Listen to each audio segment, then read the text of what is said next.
Hello, everyone. Well, I'm again with Suzy Kahati, who is a family financial advisor, and she would like to talk about what happens when your finances cause you acute stress. You don't sleep, you're not sleeping, you're not eating, and it could be triggered by a traumatic event.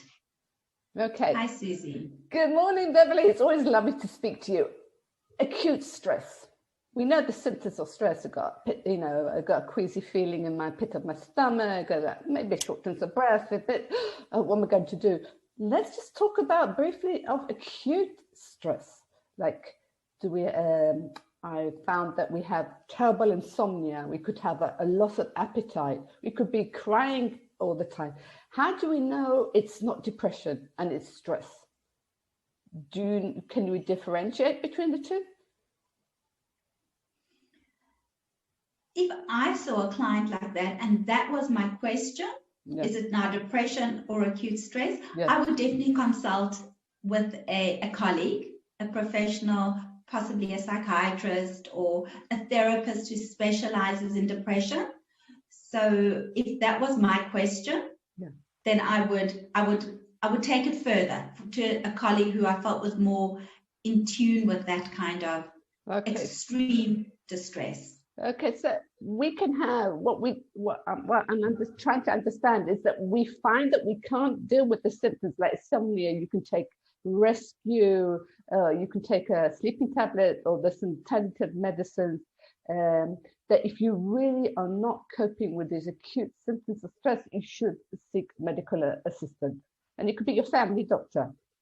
For sure, I would definitely start there. And as I say, if I saw a client that I wasn't clear, I would definitely say to them, I recommend that you speak to your family doctor as a first step for sure. Okay, so we can have these acute stress. For example, we've just been made redundant, which is not necessarily going to depression. We can have acute stress. We've just lost a loved one. We could have. We just had an accident. It could be something to do in the house or to do with us, an illness.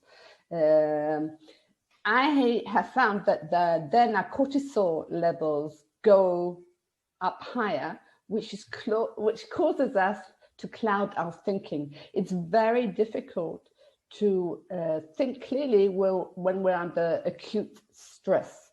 So even if you have a problem with your finances, I wouldn't make any financial decisions without consulting either with a family, okay? The family are party to financial decisions.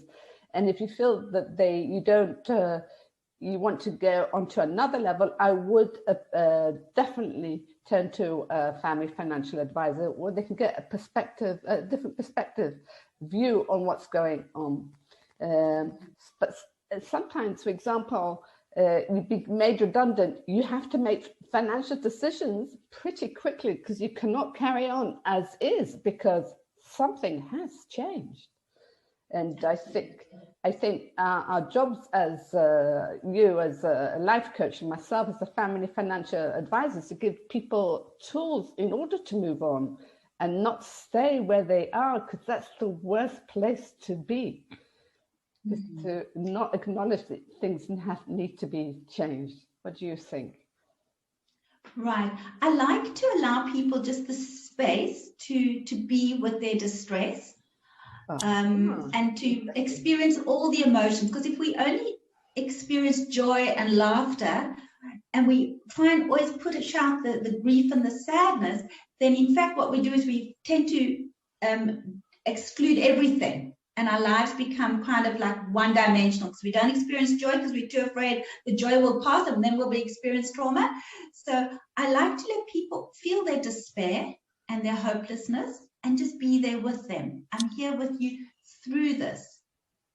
And then if I see that the person needs extra support in a way that I'm not able to give it, it might be medicinal, it might be something that I'm just not able to give, then that will also be the support I give, that I think it's time to consult someone else, and I'm happy to make suggestions be there alongside you, work in a team to see how we can best support you. Wonderful. Again, thank you, Beverly, for these wonderful tips. Bye. Lovely to be here. Bye.